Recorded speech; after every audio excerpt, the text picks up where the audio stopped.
At 11:23 a.m. on September 17, 1944, Private First Class Eddie Kowalski crouched inside his Sherman tank outside the French village of Aricourt. A Panzer IV had just appeared 400 yards away, turret turning toward them. Kowalski's gunner was dead, his commander was wounded, and Kowalski was a loader, not a gunner. He'd never fired the 75mm gun in combat, never aimed it, never even trained on it. The Panzer fired first. The shell screamed past, so close the Sherman rocked sideways. Kowalski tasted copper in his mouth. His ears rang. The turret stank of cordite and blood. His commander, Lieutenant Carson, slumped against the radio, pressing a field dressing to his shoulder. Carson looked at Kowalski and said one word: "Shoot." Kowalski climbed into the gunner's seat. His hands shook. The periscope showed the Panzer reloading, maybe 20 seconds away from firing again. Standard doctrine said aim for the lower hull, hit the tracks, immobilize it. But Kowalski couldn't see the lower hull. Trees blocked his view. He could only see the turret, and he had no idea where to aim. The Sherman's gun sight was calibrated for ranges between 600 and 2,000 yards, but the Panzer was only 400 yards away. Too close. The sight didn't go that low. Kowalski would have to guess. Aim by feel. Aim blind. His foot touched something on the turret floor. A broken hand mirror, 5 inches across, cracked down the middle. It had belonged to their gunner, Corporal Hayes. Hayes used it to check his teeth after eating, used it to shave, used it for nothing tactical, nothing useful. Just a stupid mirror. Kowalski picked it up. The Panzer's gun barrel was leveling, maybe 10 seconds now. Kowalski's vision narrowed. His breath came fast and shallow. He held the mirror above the periscope at an angle and looked down through the gun sight. The mirror reflected the view outside, but lower, much lower. He could see the Panzer's hull now, could see the driver's viewport, could see the weak point where the armor was only 50mm thick. He adjusted the mirror, lined up the crosshairs. The Panzer fired.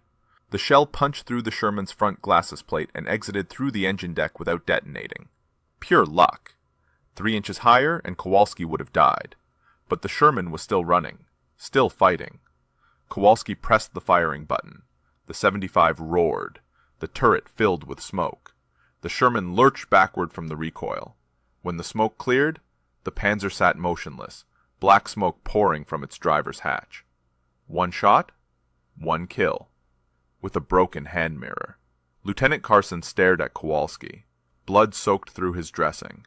He said, "What the hell did you just do?" Kowalski didn't answer, because 2 more Panzers had just appeared on the ridgeline, and they were closer than the first one. 300 yards, maybe less. Both turrets turning toward the Sherman. Both guns loaded and ready. Kowalski still had the mirror in his hand. What happened next wasn't in any training manual.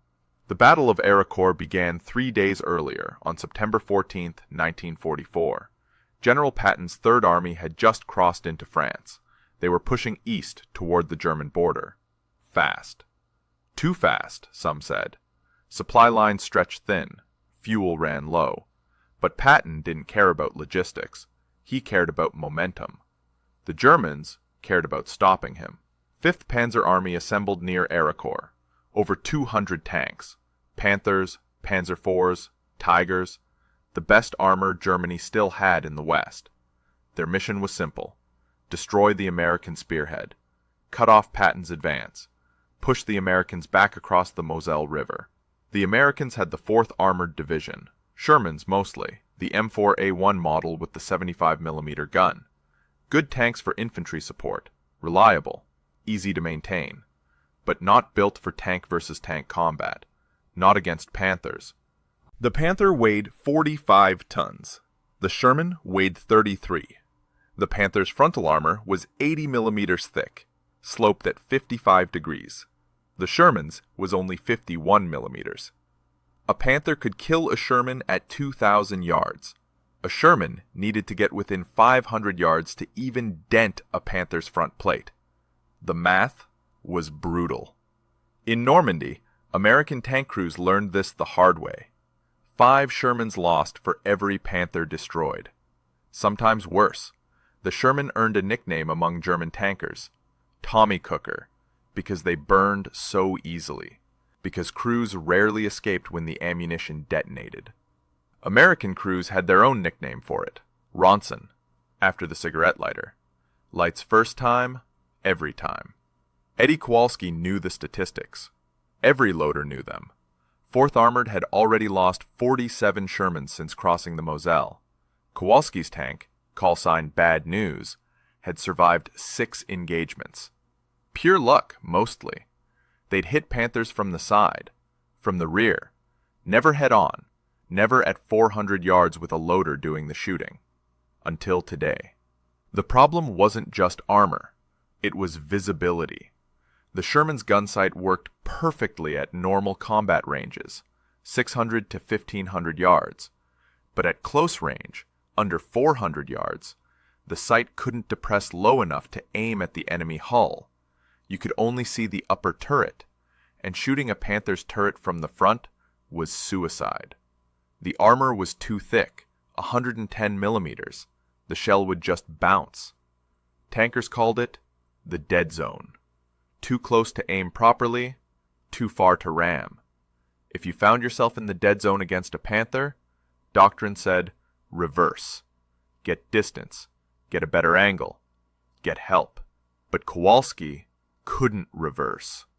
2 more Panzers sat on the ridge, 300 yards out.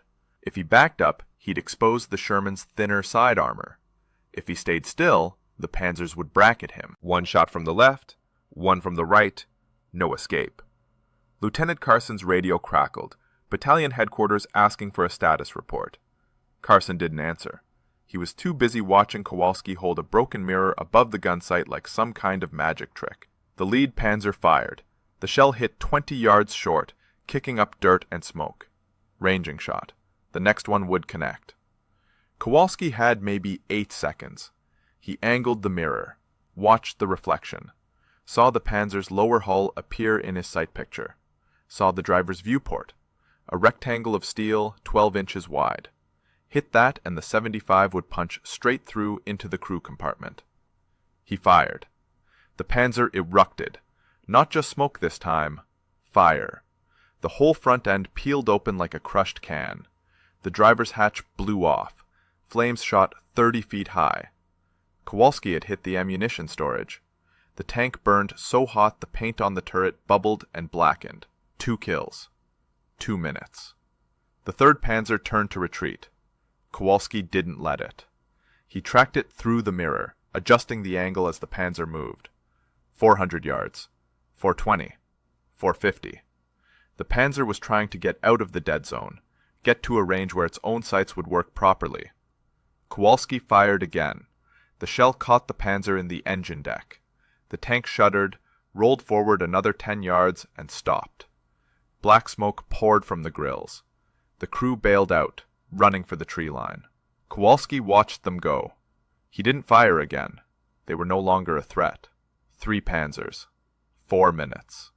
With a broken hand mirror. Carson grabbed the radio. His voice shook. Battalion, this is bad news. 3 enemy tanks destroyed, all 3 confirmed kills. The radio went silent for a moment. Then, say again bad news? Did you say 3? Affirmative. 3 Panzer IVs. 4 minutes. Another pause. Bad news. What's your crew status? Carson looked at Kowalski. Looked at the mirror still in his hand. Looked at the burning wrecks on the ridge. He said, Battalion, you wouldn't believe me if I told you. But word spread fast. By that afternoon, every tank commander in 4th Armored Division wanted to know what happened at Aricourt. How a loader with no gunnery training had knocked out 3 German tanks in 4 minutes. How he'd done it at close range, in the dead zone, with a sight that wasn't designed for it. And how he'd done it with a 5-inch hand mirror. What they didn't know yet was how bad the problem really was. The dead zone wasn't new. American tankers had been complaining about it since Normandy. Every tank commander knew the problem. At ranges under 400 yards, the M4 Sherman's gun sight couldn't depress far enough to see the lower hull of enemy tanks. You could see turrets, you could see the sky, but you couldn't see the vulnerable spots. the driver's viewport, the lower glacis plate, the spots where armor was thin enough to penetrate. The M4's periscope sat high in the turret. The gun barrel sat low. At long range, this didn't matter. The angle worked out. But at close range, the geometry failed. You were essentially shooting blind, guessing where the hull was, hoping you got lucky. Most crews didn't get lucky. In July 1944, a Sherman platoon from the 2nd Armored Division encountered 3 Panthers near Saint-Lô. Range, 300 yards. The Shermans never got a shot off. All 5 tanks destroyed in 90 seconds. The Panthers fired from hull-down positions, only their turrets visible. The Sherman gunners aimed where they thought the hulls were. Every shot bounced or missed entirely. In August, near Mortain, another engagement. 4 Shermans versus 2 Panzer IVs. Range, 250 yards. The Shermans closed fast, trying to get side shots. 1 Sherman made it. The other 3 burned. The problem was simple. By the time you got close enough to flank, you'd already entered the dead zone. And in the dead zone, the Panzer could see you perfectly. You couldn't see it. Ordnance Department knew about the problem. Field reports flooded in throughout summer 1944. Tank commanders requested new sights, adjustable periscopes, anything that would let them aim properly at close range. The response was always the same. Under review. Being evaluated. Future modification pending. Translation, not happening anytime soon. So crews improvised. Some tankers tried stacking ammunition boxes behind the gunner seat, raising themselves higher to see over the sight. It didn't work. The angle was wrong. Others tried marking their periscopes with grease pencil, estimating where to aim based on past engagements. This worked slightly better. But only if the terrain was flat. Only if the enemy tank was the same model as before. Only if you had time to calculate. In combat, you never had time. Staff Sergeant Mike DiMaggio, a gunner from 3rd Armored Division, tried something different. He brought a dentist's mirror into his Sherman. Small, circular, mounted on a swivel handle. He held it at different angles while his loader called out what he saw through the periscope. The idea was to find a position where the mirror reflected the lower battlefield. It almost worked, but the mirror was too small. The field of view was maybe 20 degrees, not enough to track a moving target. DiMaggio's tank got hit 2 days later. He survived, barely. Burns on his hands and face. He spent 3 weeks in a field hospital. When he came back, he didn't bring the mirror. The 4th Armored Division tried a different approach. They requested expedited delivery of the new M4A3 model, which had a lower-mounted periscope, better angles, better visibility at close range. Division headquarters submitted the request in August. The answer came back in September. Current production allocated to priority theaters. Estimated delivery, December 1944. 4 months away. The battle at Aricourt was happening now. Lieutenant Colonel Creighton Abrams, commanding officer of the 37th Tank Battalion, held a meeting on September 16th. Every tank commander attended. Abrams laid out the situation. 5th Panzer Army was pushing hard. Engagement ranges were getting shorter, 200 yards, sometimes less. Fighting in villages, in forests, in terrain where long-range gunnery didn't matter. Abrams said, "We need to figure this out, now, because if we don't, we're going to lose half our tanks before we reach the German border." One commander suggested backing up whenever possible, maintain distance, stay out of the dead zone. Abrams shook his head. Patton doesn't back up, neither do we.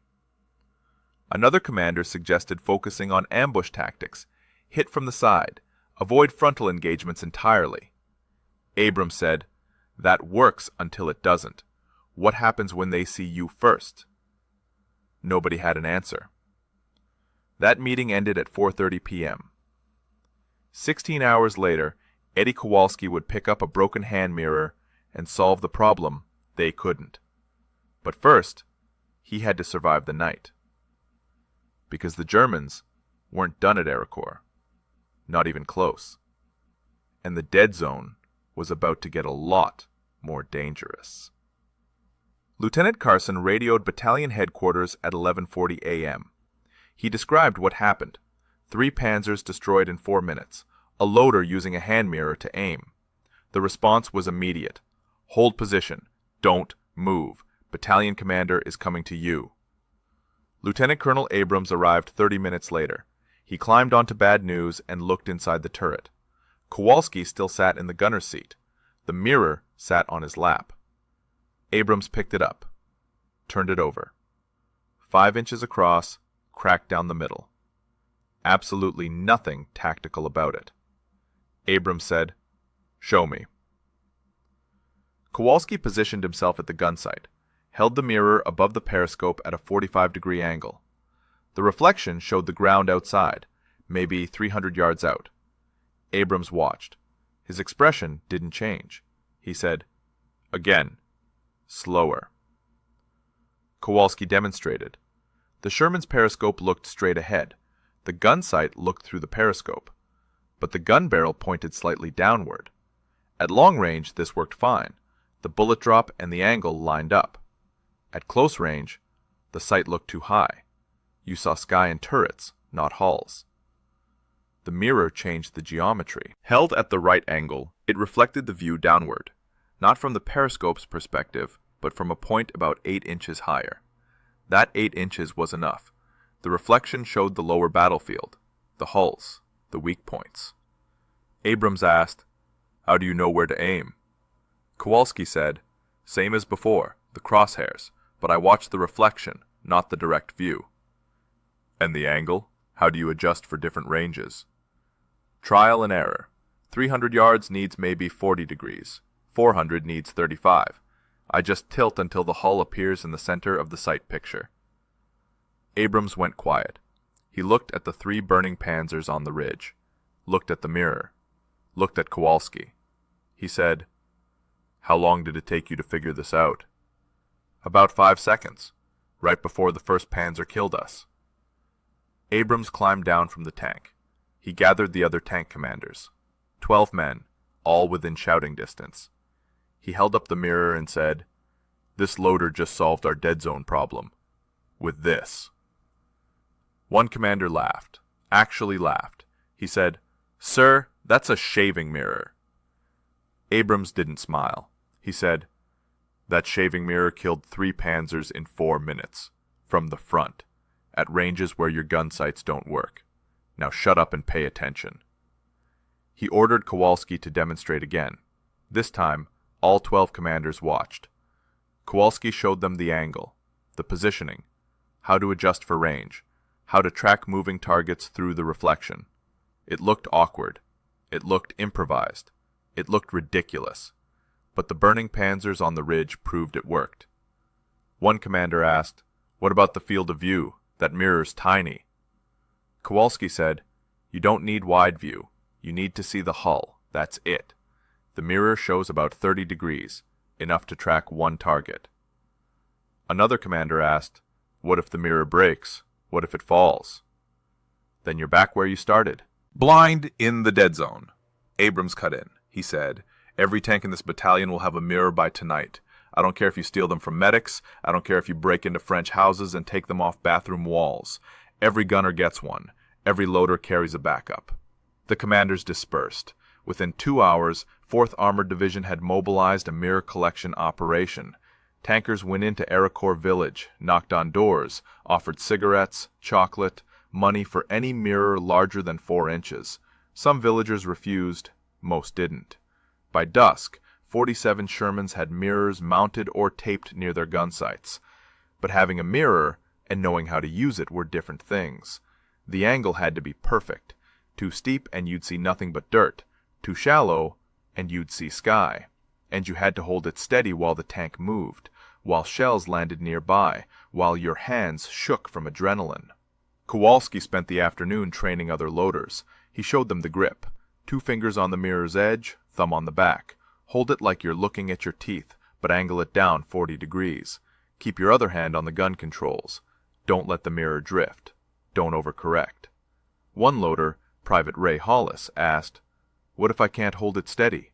Kowalski said, "Then tape it, but you'll lose the ability to adjust angles. Works for static defense. Useless if you're moving. By evening, 20 loaders had practiced the technique. Some picked it up fast. Others struggled. The mirror technique required coordination.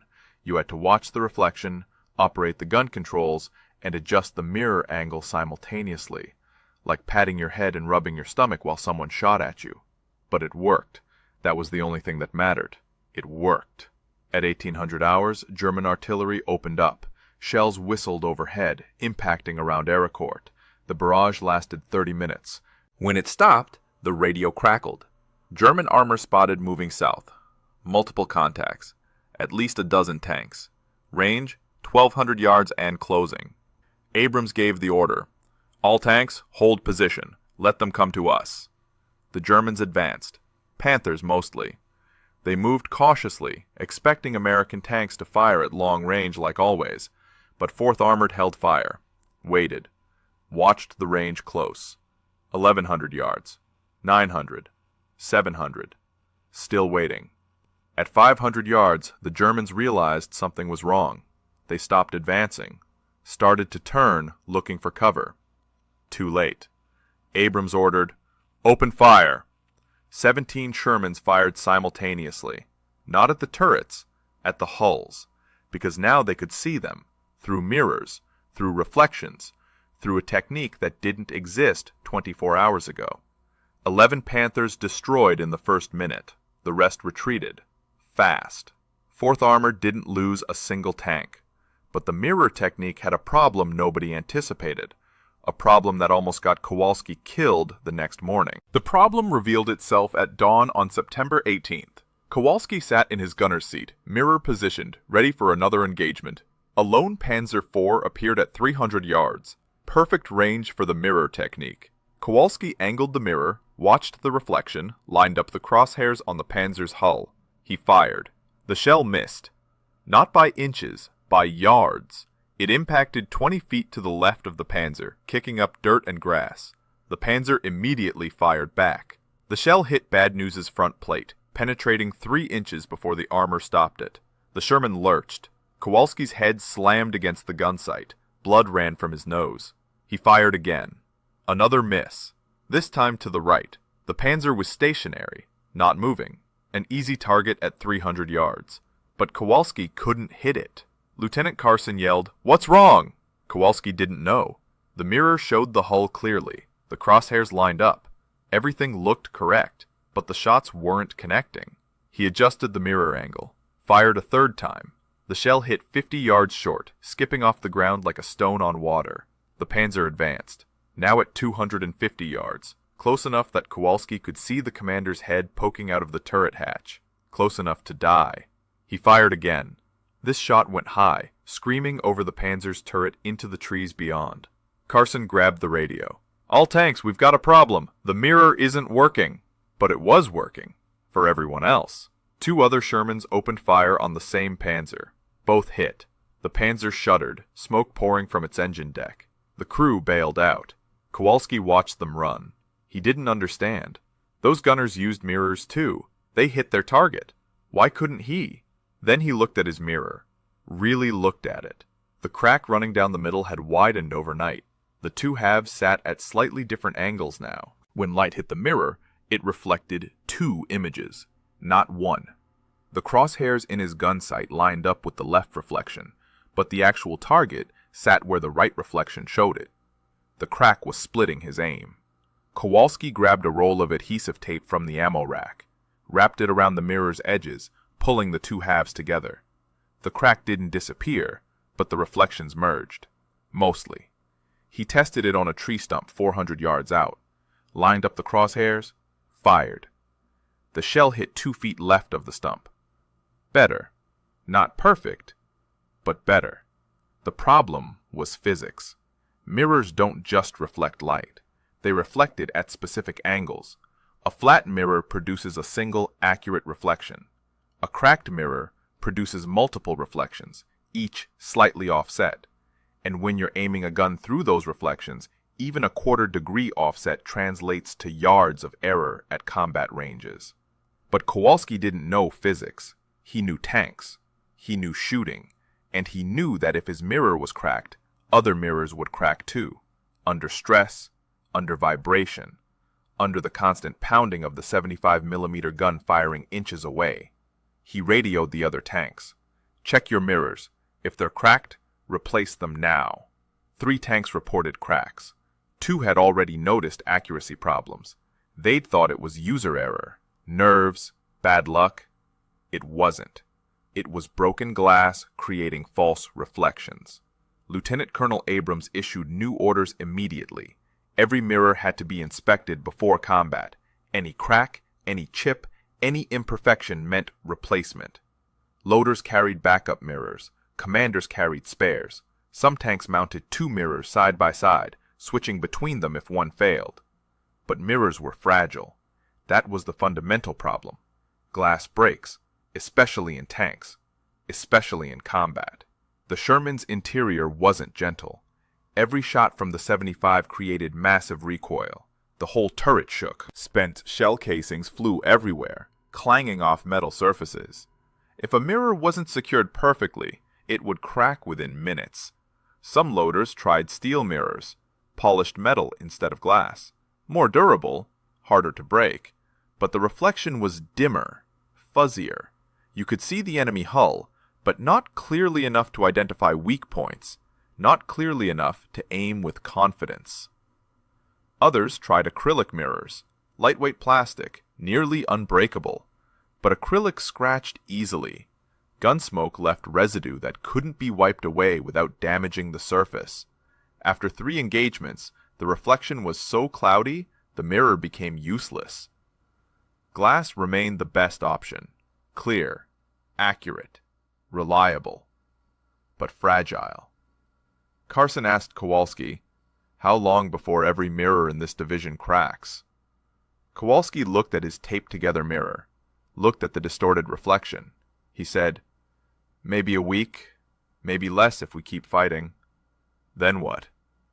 "Then we're back where we started, blind in the dead zone." Abrams knew this too.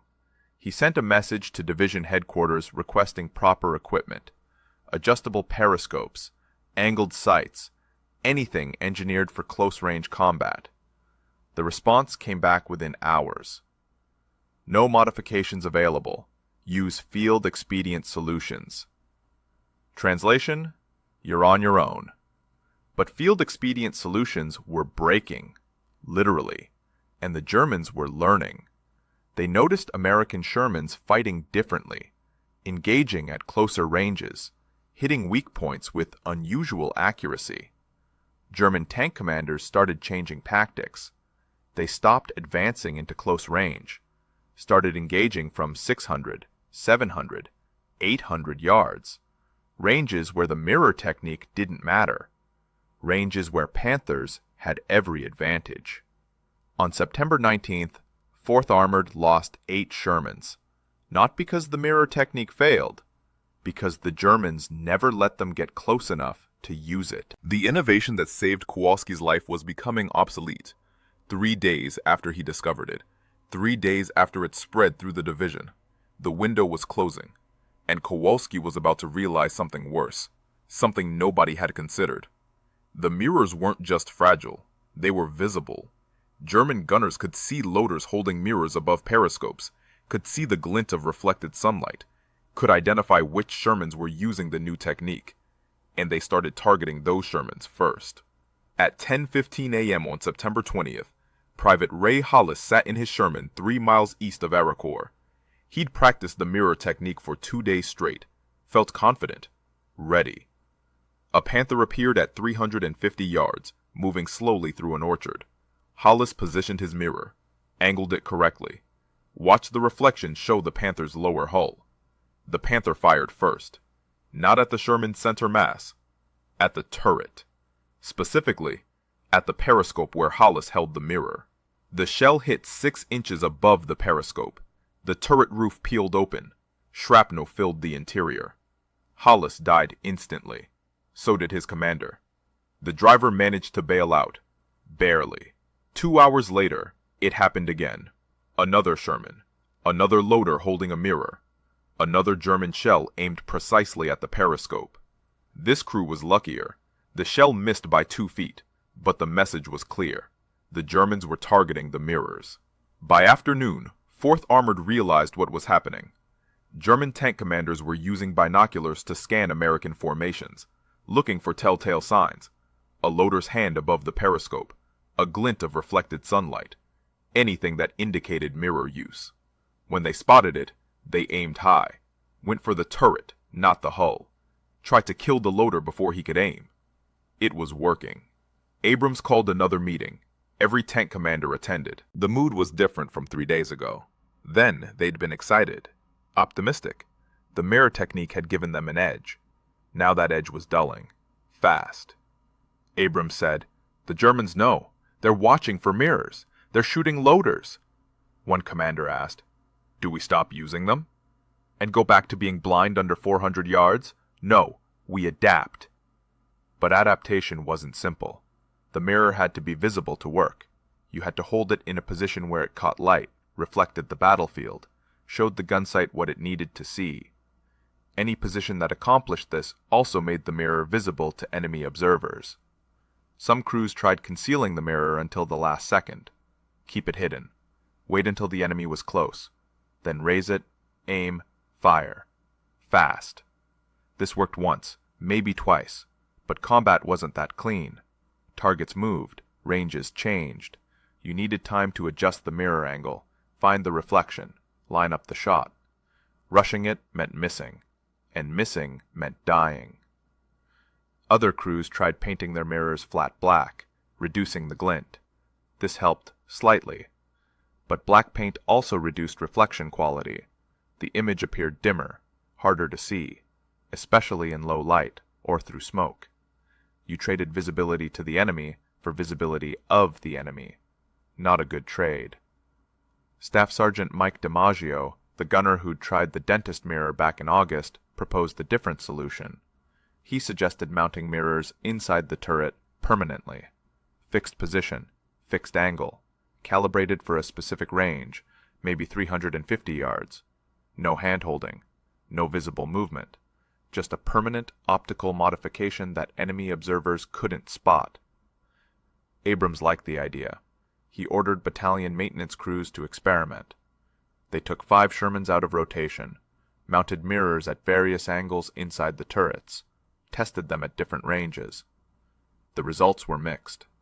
Fixed mirrors worked perfectly at their calibrated range. At 350 yards, they were accurate within 6 inches. But at 300 yards they aimed too high. At 400 yards too low. The fixed angle couldn't adapt. Combat ranges weren't predictable. One engagement might happen at 200 yards, the next at 500. A fixed mirror only worked for one specific distance. Handheld mirrors remained more versatile, adjustable, capable of handling any range in the dead zone. But they were visible, targetable, deadly for the loader holding them. 4th Armored was stuck. Use handheld mirrors and risk getting shot. Use fixed mirrors and sacrifice versatility. Or abandon mirrors entirely and go back to fighting blind. Carson asked Kowalski, "What do you think?" Kowalski looked at his mirror. Still cracked, still taped, still working, barely. He said, "I think we need something better than this. Something designed for tanks, not bathrooms. We're not getting that, not from ordnance, not anytime soon. Then we keep using what we have, even if it gets you killed." Kowalski didn't answer immediately. He thought about Hollis, thought about the shell that hit his turret, thought about how it could have been bad news instead, could have been him. He said, "The Germans are killing us anyway. At least with the mirror, I can fight back." That night, Abrams made a decision. 4th Armored would continue using mirrors, handheld, adjustable, visible, but with new protocols. Loaders would only raise mirrors when absolutely necessary, when engagement was imminent, when there was no other option. The rest of the time, stay low, stay hidden. Don't give German gunners an easy target. It was a compromise, not a solution, but it kept the technique alive. For 3 more days, 4th Armored fought using mirror-assisted gunnery. They destroyed 41 German tanks, lost 19 of their own. Better than the old ratio. Not as good as those first engagements when the technique was new, when the Germans didn't know what to look for. By September 23rd, the Battle of Aricourt was winding down. 5th Panzer Army withdrew. Too many losses. Too much resistance. Patton's advance continued east. 4th Armored Division pushed toward the German border. The dead zone problem persisted, but it was manageable now. Crews knew the mirror technique, knew its limitations, knew when to use it and when to rely on other tactics. Kowalski survived. So did Bad News. They fought through France, into Germany, all the way to Czechoslovakia. Kowalski kept his cracked mirror the entire time, taped and retaped, scratched and cloudy, but functional. It saved his life 4 more times before the war ended. But the mirror technique never became standard doctrine, never got mentioned in training manuals, never received official recognition from Ordnance Department. It remained a field expedient solution, improvised, temporary, forgotten by everyone except the men who used it. Until 50 years later, when a historian found Lieutenant Carson's after-action report buried in the National Archives. Carson's report sat in a filing cabinet at 3rd Army Headquarters for 6 months. Nobody read it. Not unusual. Thousands of after-action reports flooded in daily during the final months of the war. Battles, engagements, skirmishes. Each one documented, each one filed. Most never analyzed. In March 1945, a young captain named Robert Hayes was assigned to compile lessons learned from armored combat in Europe. He read through hundreds of reports, looking for patterns, looking for innovations, looking for anything that might improve doctrine for future conflicts. He found Carson's report on page 417 of a stack that reached his shoulder. The report described the mirror technique in detail, included diagrams, included testimonials from 12 tank commanders, included statistics. 4th Armored Division destroyed 87 German tanks using mirror-assisted gunnery between September 17th and October 3rd, 1944. Lost 31 Shermans during the same period. A kill ratio of nearly 3-to-1, better than any other American armored division in France during that time frame. Hayes forwarded the report to Ordnance Department with a recommendation. Investigate the technique. Develop purpose-built optical equipment. Issue it to all armored divisions. Standard equipment. Not field expedient, not improvised. Engineered. Ordnance Department's response came back in April 1945. Interesting, but impractical. Close-range tank combat is becoming obsolete. Future doctrine emphasizes long-range gunnery and air support. No development recommended. The war in Europe ended 3 weeks later. The report went back into the filing cabinet. Hayes moved on to other projects. The mirror technique died with the war, but a few tankers remembered. Kowalski remembered. He kept his cracked mirror after mustering out in November 1945, brought it home to Pittsburgh, put it in a shoebox in his basement. Didn't talk about it much. Didn't think anyone would care. He was right. Nobody cared. Not in 1945. Not in 1950. Not even during the Korean War, when American tanks fought in close terrain again, in villages and rice paddies where long-range gunnery didn't matter. The M26 Pershing and M46 Patton had better sights than the Sherman, better optics, better depression angles. The dead zone problem was reduced, though not eliminated. Nobody thought about mirrors. In 1973, a military historian named Dr. James Whitmore started researching small unit innovations during World War II. Not the big stuff, not radar or the atomic bomb, the little things, the field modifications, the improvised solutions that soldiers created when official equipment failed them. He found Carson's report by accident while researching something else entirely. Read it 3 times. Couldn't believe it. American tank crews had solved a critical gunnery problem with bathroom mirrors, and nobody documented it beyond one lieutenant's after-action report.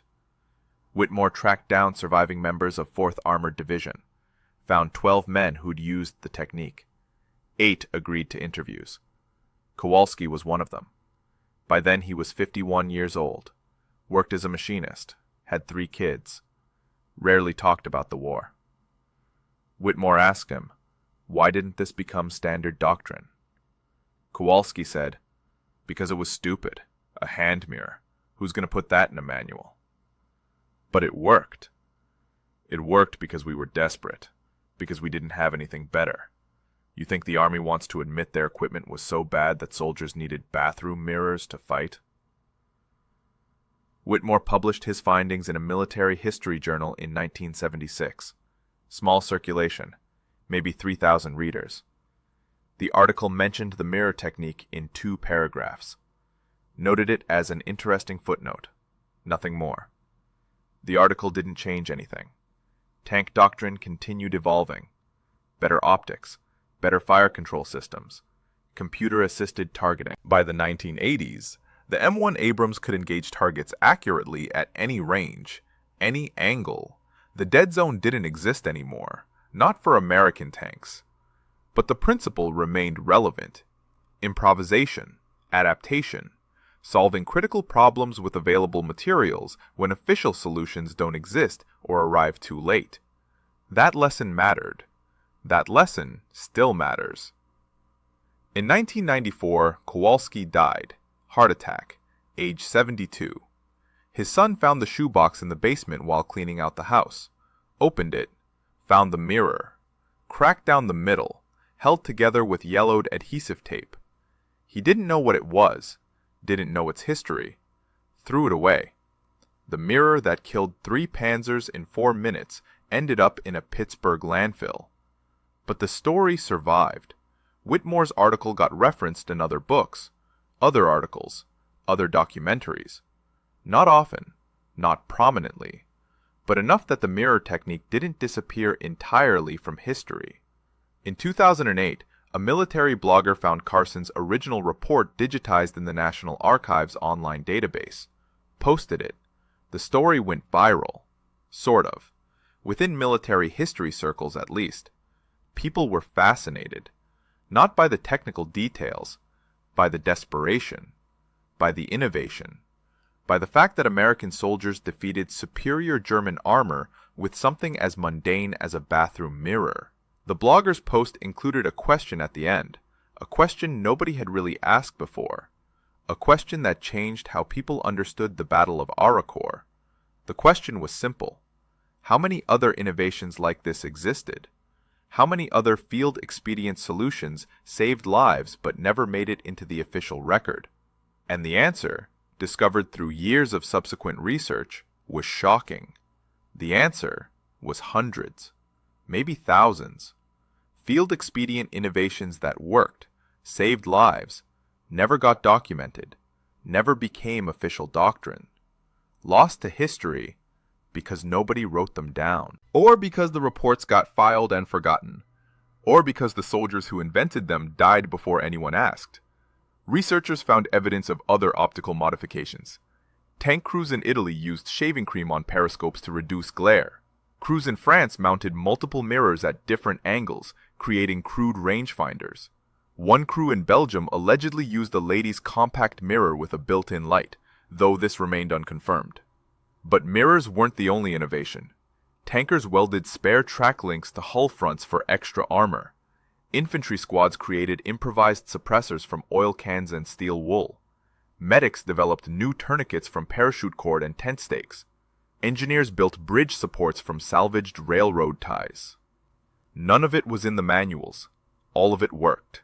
The military studied this phenomenon after the 2008 blog post went viral. They wanted to understand why so many field innovations never reached official channels. The conclusion was bureaucratic. The approval process for new equipment took months, sometimes years. Testing, evaluation, production, distribution. By the time something got approved, the war had moved on. The tactical situation had changed. The innovation was obsolete. Field expedient solutions were immediate. Soldiers identified problems, solved them with available materials, implemented solutions within hours. No testing, no approval, no bureaucracy. Just survival. The military learned from this. Modern doctrine now includes rapid fielding procedures, fast-track approval for soldier-identified innovations, programs that encourage improvisation, forums where troops can share field modifications. The mirror technique, in a way, changed how the Army thinks about innovation. 60 years too late to help Kowalski, but not too late to help future soldiers. In 2012, a documentary filmmaker named Sarah Chen decided to tell the mirror story properly. Full production, interviews with surviving tankers, archival footage, CGI recreations. She tracked down Kowalski's son, showed him his father's service record, told him what the mirror meant. Kowalski's son donated his father's medals to the Patton Museum. Not the mirror, that was gone, but the medals remained. Bronze Star, Purple Heart, Presidential Unit Citation for 4th Armored Division's actions at Aracourt. The citation mentioned innovative gunnery techniques, but didn't specify what those techniques were. Now people know. Chen's documentary aired on the History Channel in 2013. 3 million viewers. The story resonated, not because of the technical details, because of what it represented. Ordinary soldiers facing impossible odds, using whatever they had, surviving through improvisation and courage. Eddie Kowalski never considered himself a hero, never thought his mirror trick mattered much. He told Whitmore in that 1973 interview, "I was scared. I picked up the first thing I saw. It worked. That's all." But it wasn't all. It was innovation under fire. It was problem solving when death was seconds away. It was the difference between 29 American tankers going home and 29 American tankers dying in French fields. Kowalski went home. He married his high school sweetheart in 1946, had 3 kids, worked 41 years at the same machine shop, coached Little League, volunteered at the VFW, lived a quiet life, never sought attention, never claimed credit for anything beyond doing his job. He told his son once, near the end, the mirror was Hayes's mirror. He died holding it. I just picked it up. He's the one who should be remembered. But Hayes is remembered as a name in a casualty report. Kowalski is remembered as the man who changed how American tanks fought.